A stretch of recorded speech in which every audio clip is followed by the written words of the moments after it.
제목 미국발 물가 호재 코스피 0.9%, 환율 4.5원.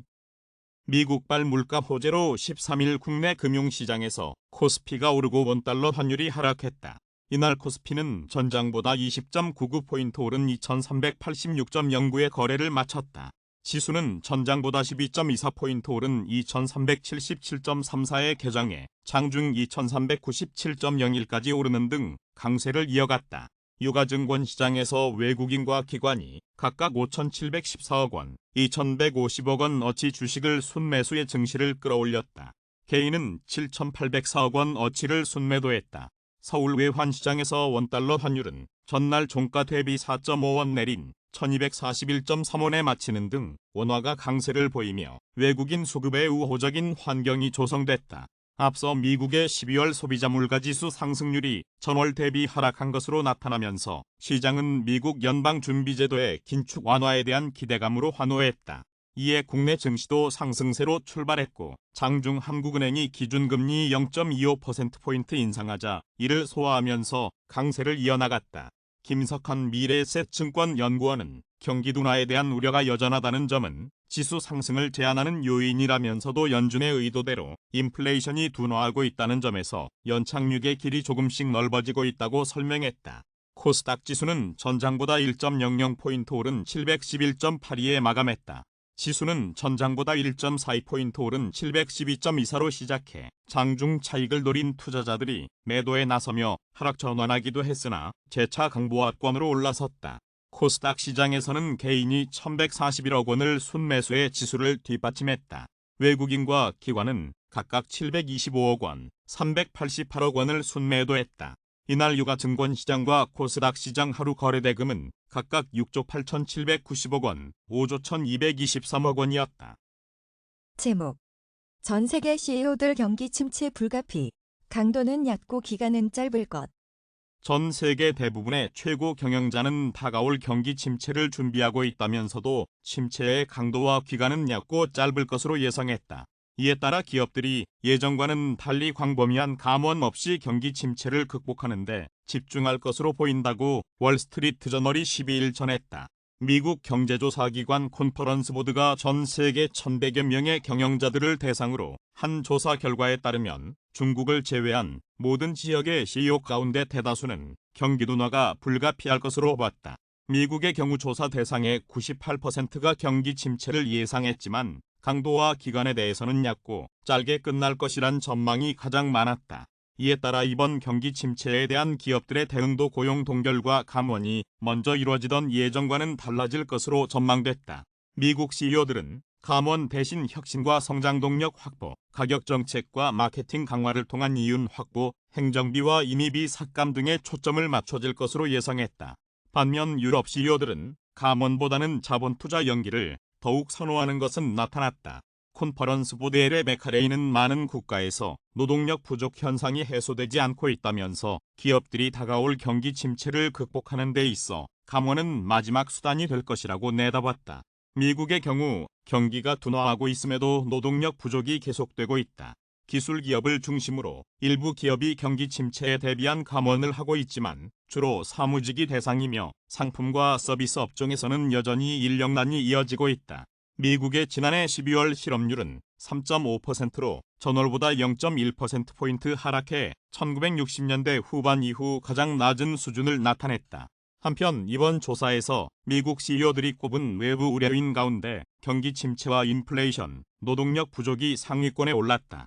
지난해에는 노동력 부족, 인플레이션, 공급망 혼란 순이었으며 경기 침체 우려는 6위에 그쳤었다. 인플레이션을 잡기 위해 많은 국가의 중앙은행이 금리를 인상함에 따라 차입 비용에 대한 우려도 커진 것으로 나타났다. 차입 비용 증가는 미국 CEO들의 네 번째 외부 우려 사항으로 꼽혔으며 전 세계 CEO들 사이에서는 10위에 올랐다. 이 밖에 중국과 일본을 제외한 지역의 CEO 대다수는 올해 말이나 내년 초에는 성장세로 복귀할 것으로 예상했다. 반면 중국과 일본 CEO의 3분의 1 정도와 중남미 지역 CEO의 29%는 내년 중반 이후에나 성장세로 복귀할 수 있을 것으로 예상했다. 제목 IMF 총재 올해 세계 경제 어렵다, 연말 반등 전망. 크리스탈리나 게오르기에바 국제통화기금 총재는 올해 세계 경제가 어렵겠지만 침체를 피할 수 있으며 연말에는 반등할 수 있을 것으로 전망했다. 12일 로이터 통신 등에 따르면 게오르기에바 총재는 이날 미국 워싱턴 DC에서 기자들을 만나 올해 세계 경제 성장률을 2.7%에서 더 하향 조정하지 않을 것이라며 이같이 말했다. IMF는 지난해 10월 우크라이나 전쟁 지속, 인플레이션 압박, 각국 중앙은행의 고금리 유지 등을 반영해 올해 세계 경제 성장률을 같은 해 7월에 2.9%에서 0.2%포인트 내린 바 있다. 게오르기에바 총재는 올해에도 경제 성장은 계속 둔화하고 있으나 노동시장의 회복력은 긍정적이라며 사람들은 고용된 한 물가가 비싸더라도 지출을 한다. 이것이 경제 성과에 도움이 된다고 말했다. 그는 세계 경제가 바닥을 친 뒤 올해 말과 내년 사이에 반등할 것으로 내다봤다. 그러나 게오르기에바 총재는 인플레이션이 여전히 완고하게 높아 올해가 힘든 한 해가 될 것이라고 우려했다. 각국 중앙은행의 통화 긴축 필요성을 강조하는 동시에 세계 경제가 준비되지 않은 한 가지 위험이 있다면 긴축 정책이 노동시장과 고용에 미칠 영향이라고 경고했다. 게오르기에바 총재는 미국 경제에 대해서는 연착륙할 가능성이 있으며 경기 침체가 오더라도 얕을 것이라고 예상했다. 세계 경제 성장의 가장 중요한 변수로는 중국의 일상 회복을 제시했다. 게오르기에바 총재는 중국이 제로 코로나 정책에서 벗어나 일상 회복을 계속해야 하며 중국의 일상 회복이 올해 세계 경제 성장에서 가장 중요한 요소라고 강조했다. 그는 중국이 과거 세계 경제 성장의 35에서 40% 정도를 기여했으나 지난해 성적은 실망스러웠다며 올해 중반부터는 다시 세계 경제 성장에 도움이 될 것으로 기대한다고 덧붙였다. 이 밖에도 게오르기에바 총재는 기후위기, 사이버 공격 위험, 핵무기 사용 등으로 인한 우크라이나 전쟁의 고조 위험 등을 세계 경제 불확실성 요인으로 언급했다. 제목 대시 이트레이드 베타 버전 테스터 7,000명 이상 등록. 서비스 구독은 4월부터. 코인 애널리틱스 플랫폼 대시 이트레이드가 올해 4월부터 플랫폼을 정식으로 구독할 수 있을 것이라 발표했다. 이에 따라 D2T 보유자는 오는 4월부터 세 가지 주요 서비스를 사용할 수 있게 된다. 11일 대시 이트레이드는 성공적으로 사전 판매를 종료한 후 5개 거래소에 상장됐다. D2T 토큰은 게이트.io, 엘뱅크, 체인질리 프로, 비트마트 및 달중앙화 거래소 유니스왑에서 거래되고 있다. D2T 대비일 거래량은 전체 거래소에서 약 400만 달러에 달한다. 그중 게이트.io 거래소의 경우 상장 첫날 D2T 가격이 0.06달러까지 치솟았지만 단기 수익 실현 세력으로 곧 하락했다. 가격 변동성은 서서히 안정됐으며 종가는 게이트.io 거래소 기준으로 0.036달러에서 마감했다. 대시 이트레이드는 사전 판매에서 무려 1,542만 달러를 모금했으며 높은 토큰 수요로 연장 라운드까지 진행했다. 대시 이트레이드는 런 이트레이드와의 제휴로 7만 명의 사용자를 초기부터 확보할 수 있어 성장 속도를 더욱 높일 것으로 보인다. 비록 상장일 10배 상승과 같은 일이 발생하지는 않았지만 앞으로 제품 개발 소식에 따라 긍정적인 움직임을 보일 것으로 예측된다. 실제로 대시 이트레이드는 주요 플랫폼 기능 중 하나인 사전 판매 코인 대시보드를 베타 버전으로 공개했다. 대시보드 베타 버전 등록자 역시 7,000명을 넘어서면서 인기가 높아지고 있다. 사전 판매 코인은 가상화폐 시장에서 높은 수익을 제공하는 투자 분야지만 그에 수반되는 위험성 역시 크다. 대시 이트레이드의 전문가들이 직접 개발한 평가 지표인 대시 스코어는 사전 판매 코인의 가치를 간편하게 측정할 수 있는 지표이다. 사용자는 대시 스코어와 토큰노믹스, 사회적 트렌드 등 사전 판매 코인에 관한 다양한 정보를 수용해 최고의 사전 판매 코인에 집중 투자할 수 있다. 또한 대시 이트레이드 개발팀은 오는 4월부터 스마트 계약 기반 구독 서비스가 가능해진다고 발표했다.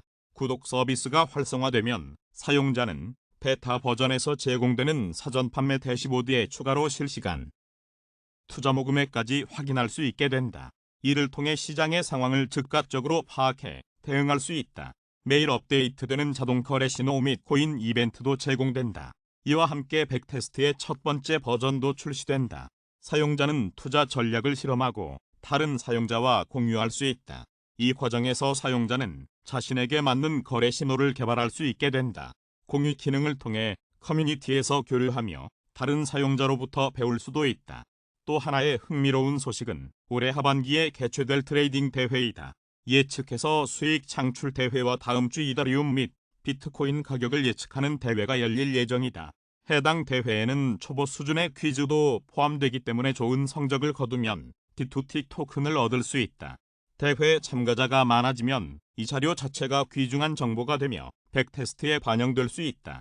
이외에도 완전한 대시보드 버전에는 자동화 매매 API, 카피 트레이딩, 기술적 지표, 소셜 트레이딩, 러니언 아카데미, 맞춤형 거래 신호, 거래봇, 가격 차트 등 다양한 기능이 포함될 예정이다. 대시 트레이드 스마트 계약 코드는 솔리드 프루프 감사를 받았으며 개발팀은 코인스나이퍼의 검증을 받았다. 한편 게이트.io에서는 현재 트레이딩 대회가 진행되고 있다. 게이트.io의 친구를 초대하면 친구 한 명당 $10 상당의 D2T 토큰을 받을 수 있다. 일정 수량의 D2T 거래량을 달성하면 순위대로 나눠 상금을 제공한다. 1등 상금은 $800다. 또한 게이트.io에 지금 가입하면 $10 상당의 D2T를 획득할 수 있다. 제목 대법 휘선 전산장애 피해 투자자들의 2억 5천만 원 배상. 국내 암호화폐 거래소 빗썸의 2017년 전산 장애로 피해를 본 일부 투자자가 1인당 최대 800만 원을 돌려받게 됐다. 13일 법조계에 따르면 대법원 2부는 투자자 132명이 빗썸 운영사를 상대로 낸 손해배상 소송에서 운영사가 투자자들에게 총 2억 5,138만 8천 원을 지급하라고 한 원심을 전날 심리불속행 기각으로 확정했다. 빗썸은 2017년 11월 12일 평소 10만 건 안팎이던 시간당 주물량이 20만 건 이상으로 치솟아 거래 장애 발생 비율이 50%를 넘어서자 회원들에게 전산 장애가 생겼다고 공지했다. 이후 서버 점검과 메모리 리셋, 유입 트래픽 제어 등 조치를 거쳐 약 1시간 30분 만에 거래를 재개했다. 투자자들은 거래가 중단된 시간 동안 비트코인 캐시와 이더리움 클래식 등 가상화폐 가격이 급락해 시세 차이만큼 손해를 봤다며 소송을 냈다. 1심은 회사 측이 전산 장애를 방지하기 위해 사회 통념상 합리적으로 기대 가능한 정도의 조치를 하지 않은 과실이 있다고 인정하기 어렵다면서 운영사 측에 손을 들었다.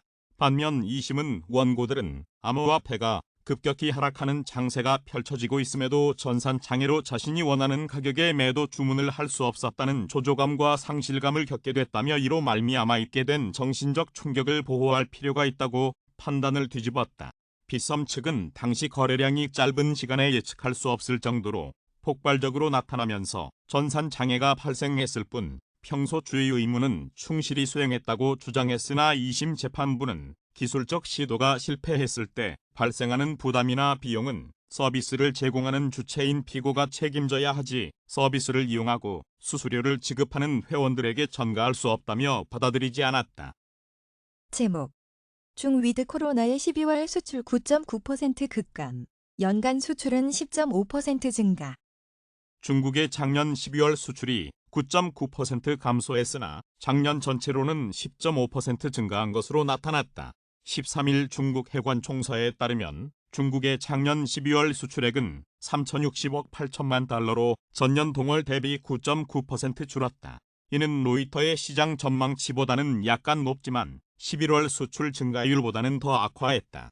특히 12월 수출 증가율은 코로나19 팬데믹이 시작됐던 2020년 1에서 2월 이후 최저 수준이다. 중국의 작년 12월 수입은 전년 같은 달보다 7.5% 감소한 2,280억 7천만 달러를 기록했다. 로이터의 시장 전망치와 11월 수입 증가율보다는 양호하다. 이로써 중국의 12월 무역 흑자는 780억 달러로 집계됐다. 5년 주기의 중국 최대 정치 행사인 제20차 공산당 전국 대표대회가 지난 10월 열려 시진핑 국가주석의 사면임이 확정된 데다 12월 초째로 코로나를 폐지해 경제활동 재개에 따른 수출입 증가가 예상됐다. 그러나 세계적인 인플레이션 속에서 각국의 경쟁적인 금리 인상으로 수요가 감소해 중국 수출 감소로 이어졌다. 여기에 지난달 초 중국 당국이 급진적인 위드 코로나 전환 조처를 한 이후 코로나19 감염이 예상보다 빠르게 확산하면서 공급망 혼란과 경기 침체가 심화한 탓에 12월 수출입 실적이 악화했다는 평가가 나온다. 이런 가운데 중국의 2022년 전체 수출은 23조 9,700억 위안으로 전년보다 10.5% 증가했다. 작년 수입은 18조 1천억 위안으로 전년보다 4.3% 증가했다. 무역 흑자는 5조 8,700억 위안에 달했다. 지난해 중국의 수출입 총액은 42조 700억 위안을 기록해 처음으로 40조 위안을 넘어섰다. 중국은 지난해 동남아 국가연합에 대한 수출은 전년 대비 7.5% 늘었지만 미국과 유럽연합 수출은 각각 19.5%와 17.5% 줄었다. 해관 총선은 복잡하고 엄중한 국내외 정세에 직면해 우리나라의 대외 무역은 여러 가지 충격을 견뎌냈다며 2021년에 높은 기초 위에서 계속 안정적인 성장을 유지했으며 6년 연속 상품 무역 1위 국가의 지위를 지켰다고 밝혔다. 제목. 지난해 암호화폐 불법 거래 규모 25조 원. 북러 관련 업체도. 지난해 불법 행위와 관련된 암호화폐 거래 규모가 25조 원에 육박했으며 여기에는 북한, 러시아 등과 관련된 업체도 있다는 조사 결과가 나왔다. 13일 로이터, 블룸버그 통신에 따르면 블록체인 분석업체 체이널리시스는 이러한 가상화폐 거래 추정액이 2021년 180억 달러에서 201억 달러로 늘었다고 밝혔다. 지난해 암호화폐 가격 폭락으로 거래가 위축된 가운데 테러단체, 다크넷, 랜섬웨어 등과 관련된 불법적 거래는 줄었지만 도난 자금 관련 거래는 7% 늘어났다는 것이다. 해당 집계는 암호화폐 관련 불법 행위에 대한 미 재무부 제재의 효과를 평가하기 위한 것으로 한때 세계 최대의 다크넷이었던 히드라는 서버가 독일에 있었던 만큼 양국 간 공조를 통해 제재 효과를 봤다고 블룸버그는 전했다. 반면 러시아 암호화폐 거래소인 가란텍스에 대한 제재는 러시아 당국의 비협조 속에 효과가 크지 않았으며 집계 가운데 가란텍스를 통한 거래액 비중이 가장 컸다. 또 북한 해커 조직이 불법 암호화폐를 세탁하는 데 활용한 믹싱 서비스 토네이도 캐시도 부분적으로 계속 운영 중이라는 것이다.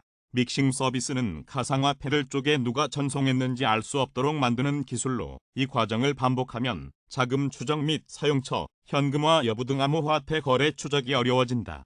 이 집계에는 가상화폐 서비스를 통해 돈 세탁을 거친 자금이나 지난해 파산한 업체와 관련된 거래는 포함되지 않은 것이며 추적 작업을 계속하고 있는 만큼 관련 액수는 더 커질 수도 있다고 업체 측은 덧붙였다.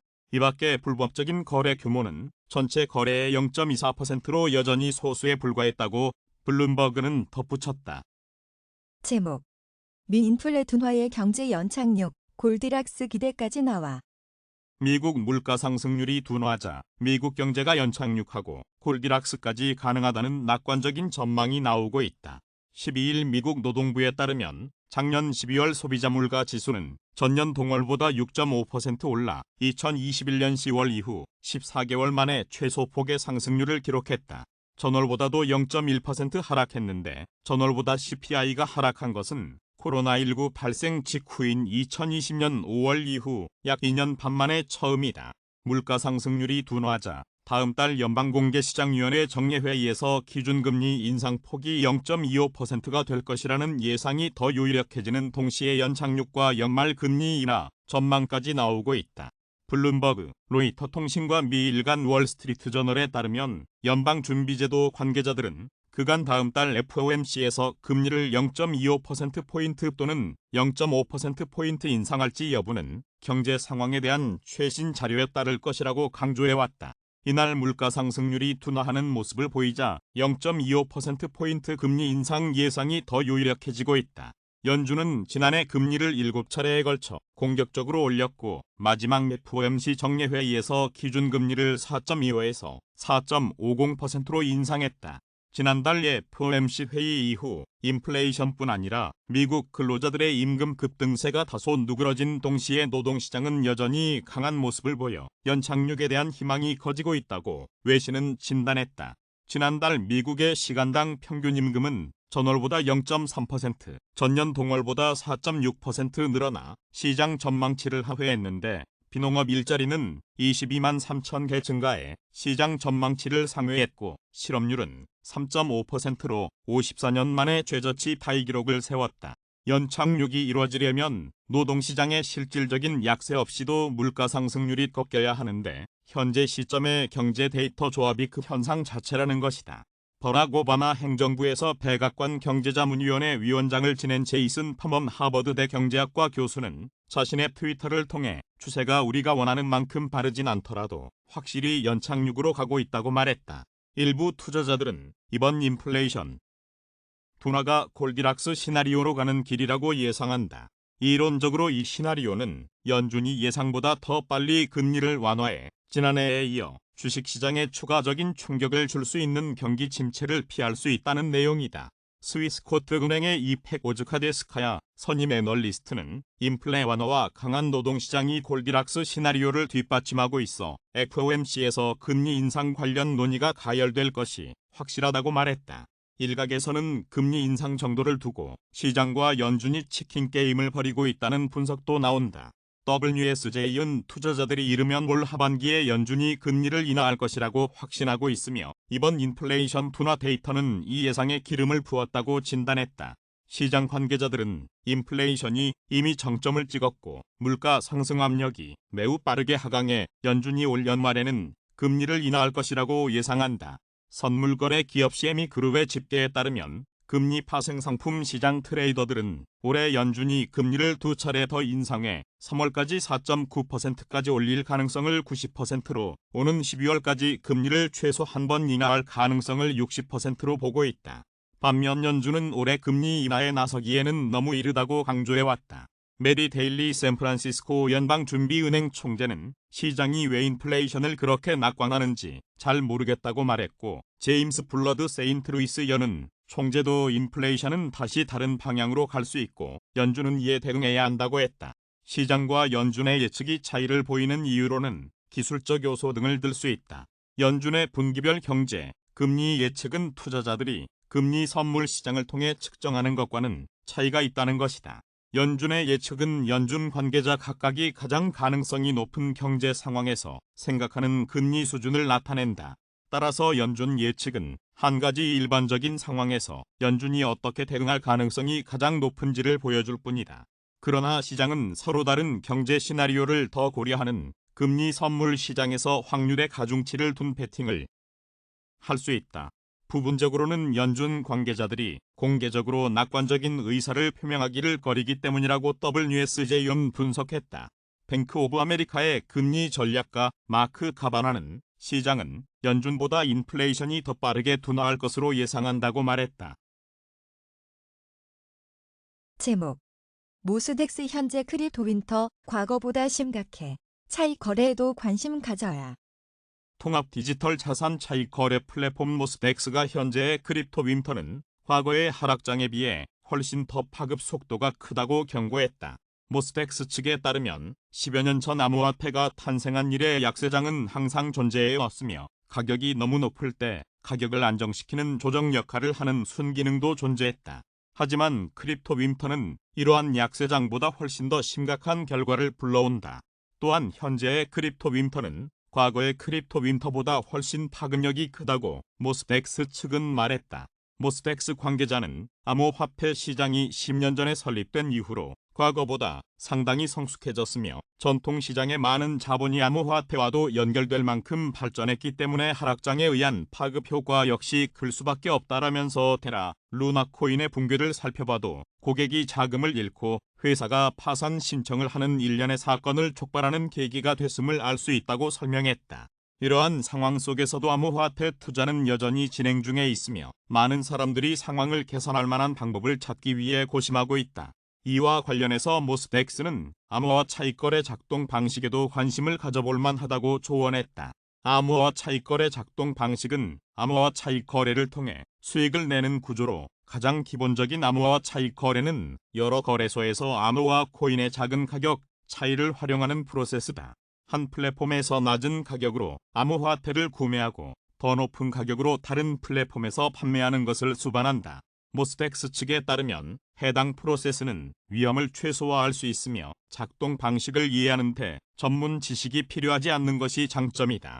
모스덱스 측은 차익 거래는 수백 년 동안 금융시장에서 사용되었으며 암호화폐 시장은 24시간 연중무휴이기 때문에 더 많은 재정 거래 기회를 제공한다라면서 데이터를 동기화하는 경우가 많은 기존 시장과 달리 암호화폐 시장은 파편화되어 있기 때문이다라고 설명했다.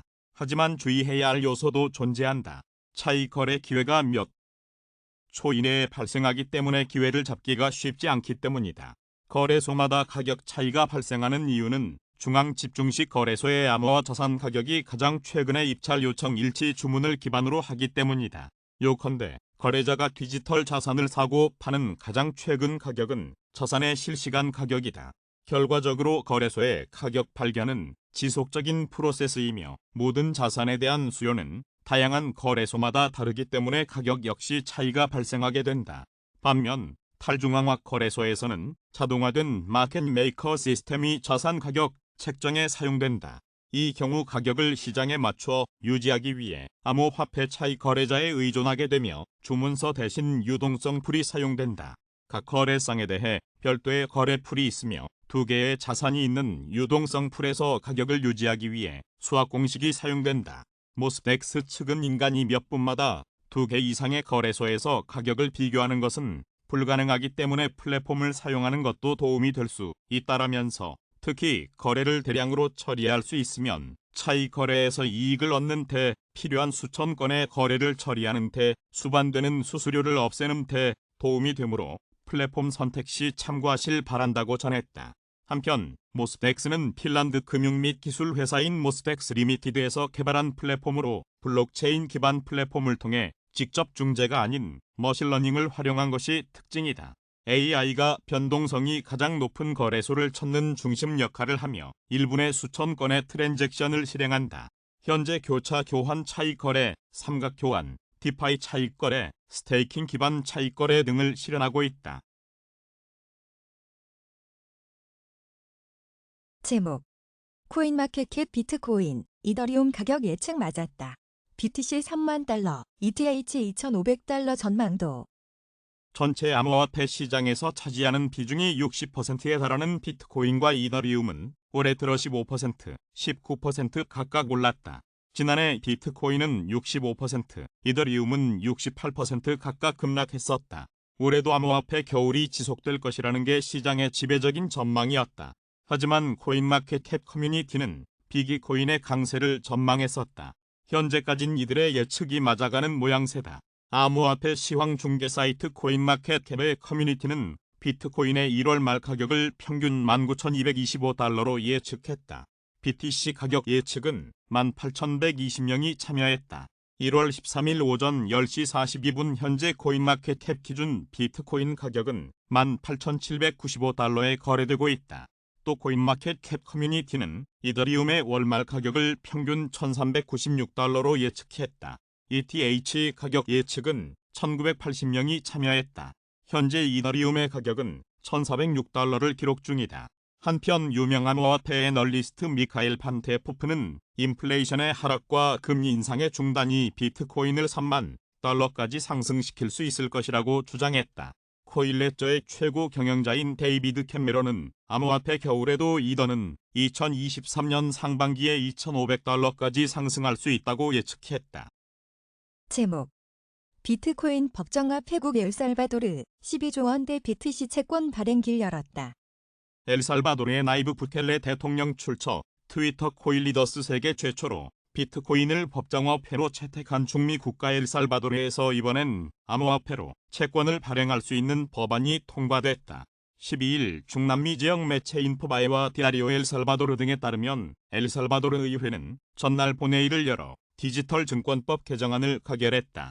전체 84명 의원 중 62명이 찬성표를 던졌다.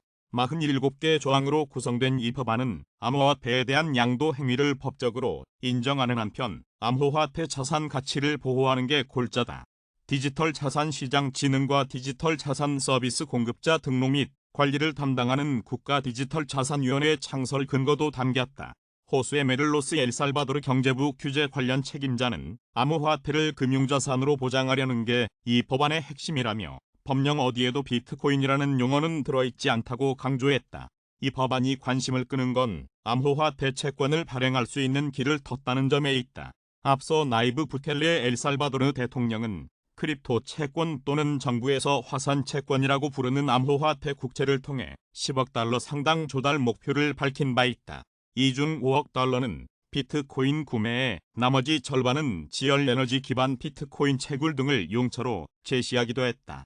부켈레 대통령은 자신의 트위터에 의회에서 압도적 다수 찬성으로 법안이 통과했다며 앞으로 계속 전진한다고 썼다. 그러나 엘살바도르 야당을 중심으로는 돈 세탁과 탈세 등 범죄에 악용될 소지가 크다고 강하게 문제 삼고 있다. 우리 시대 조니 라이트 솔 의원은 일종의 생태계를 만드는 것일 수도 있다며 자금 세탁 방지법이나 형사소송법 손질 없이 디지털 자산에 대한 규제 요소를 도입함으로써 금융감독과 유사한 새로운 개념을 만든 것이라고 비판했다. 암호화폐 발행과 인증이 각각 분리되지 않은 채 한 사람 또는 한 기관이 할 수 있는 가능성도 심각한 이해 충돌이 될 수 있다고 그는 지적했다. 2021년 9월 법정 통화 도입 후 비트코인을 틈틈이 매입한 엘살바도르는 지금까지 1억 900만 달러 상당을 사들인 것으로 전해졌다. 엘살바도르 비트코인 투자 손익을 실시간으로 보여주는 서설 웹사이트 나이브 트래커를 보면 이날 현재 이 나라는 투자액의 약 57%를 손해봤다. 손실액은 6,200만 달러로 이날 기준 환율로 계산해보면 약 768억 원이다. 제목 비트코인 2개월 만에 19,000달러 찍었다. 투심 개선색 뚜렷. 출처 얼터너티브 코인 리더스 암호화폐 대장주 비트코인이 미국의 인플레이션 둔화 속에 지난해 11월 9일 이후 처음으로 장중 19,000달러를 넘어섰다. 미국 소비자 물가지수 상승률이 둔화한 것으로 나타나면서 연방준비제도의 긴축 속도 조절로 이어질 것이라는 기대가 높아져 투자 심리가 개선됐기 때문으로 풀이된다. 글로벌 시황중개 사이트 코인마켓캡에 따르면 1월 13일 오전 10시 3분 현재 비트코인 한 개당 가격은 18,781달러이다. 이는 24시간 전 대비 3.37% 상승한 수치다. 비트코인은 지난 24시간 동안 최저 17,337.99달러에서 최고 17,961.20달러까지 올랐다. 현재 비트코인의 시가총액은 3,618억 달러까지 증가했고 도미넌스는 40.1%에 달했다. 투자 심리도 완만한 개선세다. 이날 암호화폐 데이터 제공업체 얼터너티브의 자체 추산 공포 탐욕지수는 전날보다 1포인트 오른 31을 기록했다. 다만 공포 단계는 유지됐다.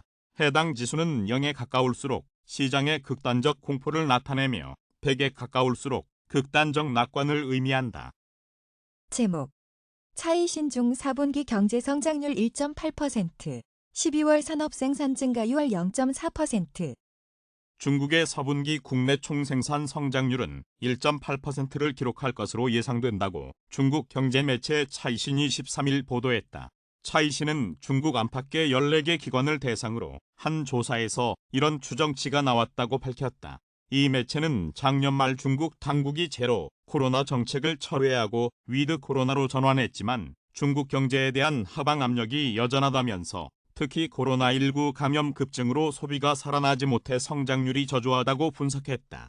중국 국가통계국에 따르면 분기별 GDP 성장률은 2021년 1분기 18.3%를 정점으로 7.9%, 4.9%, 4%로 큰 폭의 둔화세를 보이다가 2022년 1분기 4.8%로 반등한 후 2분기 0.4%로 급전직하했으며 3분기에 3.9%를 기록했다. 양중하 하이퉁증권 수석 애널리스트는 작년 4분기 중국 성장률은 1.7%, 작년 전체 성장률은 2.6%가 될 것으로 예상된다면서 2분기와 4분기의 경우 코로나19 감염 확산이 성장률 저하의 원인이라고 짚었다. 왕타오 UBS 중국 담당 이코노미스트는 작년 4분기 중국 성장률을 2%로 봤다. 그는 그러면서 코로나19 1차 감염의 정점을 지나면 올해 중국 내 경제활동이 점차 회복되고 중국 당국의 정책적 지원이 늘어 올해 성장률은 4.9%까지 오를 것으로 전망했다. 차이신은 이번 조사에서 12월 중국의 산업생산 증가율이 0.4%로 11월의 2.2%보다 크게 낮을 것으로 전망했다. 중국의 산업생산 증가율은 상하이 봉쇄의 여파로 작년 4월에 마이너스로 떨어진 뒤 5월 0.7%로 반등했다. 이후 6월 3.9%, 7월 3.8%, 8월 4.2%, 9월 6.3%로 올랐으나 10월 5.0%로 상승세가 꺾였다.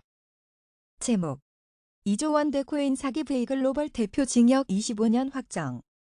2조 원대 사기 혐의로 기소된 암호화폐 거래소 베이글로벌 대표에게 징역 25년형이 확정됐다. 13일 법조계에 따르면 대법원 3부는 특정 경제범죄, 가중처벌 등에 관한 법률 위반 등 혐의를 받은 V글로벌 대표 이모 씨의 상고를 전날 기각하고 원심을 확정했다. 함께 기소된 운영진 3명은 징역사에서 14년씩을 확정받았다. 이 씨 등은 자신들이 만든 암호화폐 V캐시에 투자하면 300% 수익을 보장하겠다거나 다른 회원을 유치하면 소개비를 주겠다고 속여 투자금 명목으로 돈을 끌어다 가로챈 혐의를 받았다. 이들이 2020년 7월부터 2021년 4월까지 회원 5만여 명에게서 받아 챙긴 돈은 약 2조 8천억 원으로 조사됐다. 일부 투자자에겐 수익이라며 돈을 주기도 했지만 나중에 가입한 회원의 투자금을 먼저 가입한 회원에게 지급하는 전형적인 돌려막기 수법이었던 것으로 드러났다. 1심과 2심은 이들의 혐의를 유죄로 인정했다. 대표 이 씨는 범행을 지휘, 총괄하고 허위사실로 사업 홍보를 한 혐의가 입증돼 1심에서 징역 22년형을, 2심에서는 징역 25년형과 100억 원 몰수형을 선고받았다. 대법원은 이런 2심 판단의 법리 오해 등 문제가 없다고 보고 처벌을 확정했다. 이들 운영진과 함께 사기 범행을 한 최상위 사업자들은 지난달 1심에서 징역형을 선고받았다. 현재 2심이 진행 중이다. 제목. 증권가, 미인플레 둔화에도 연내 금리 인하 어렵다. 국내 증권가는 13일 미국의 인플레이션 둔화를 보여주는 물가 지표가 발표됐지만 서비스 물가 상승세가 여전히 강하다는 점에 주목하면서 올해 미국 기준금리가 인하될 가능성은 크지 않다고 전망했다. 12일 미국 노동부에 따르면 12월 소비자 물가 지수는 전년 동월보다 6.5% 올랐다. 미국 월간 물가 상승률은 전년 동기 대비로 6개월 연속 하락했고 12월 지수는 전월 대비로 0.1% 내렸다. 다만 변동성이 큰 에너지, 식품을 제외한 근원 소비자 물가 지수는 전년 동월보다 5.7%, 전월보다 0.3% 각각 오른 것으로 집계됐다. 임혜륜 한화투자증권연구원은 휘발유와 중고차 등 상품 물가는 하락했지만 서비스 물가의 상승 압력이 높다는 점이 재확인됐다며 2분기부터는 임대료 하락이 주거비 물가에 반영되겠으나 기타 서비스 물가는 상승세 둔화가 더딜 가능성이 높아 보인다고 판단했다.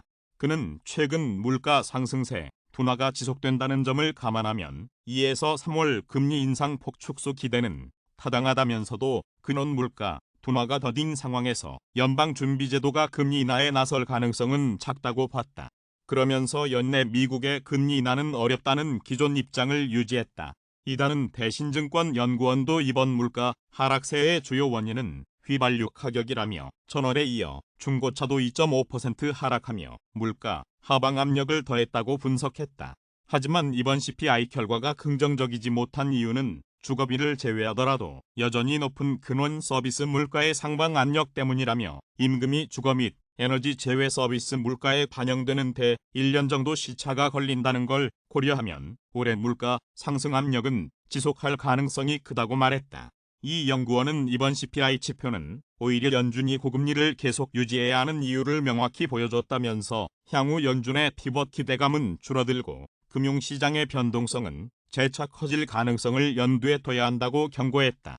증권가는 대체로 연준이 다음 달 연방공개시장위원회에서 경기 수축과 금융시장 불안을 우려해 기준금리를 25bp 인상할 것으로 내다봤다.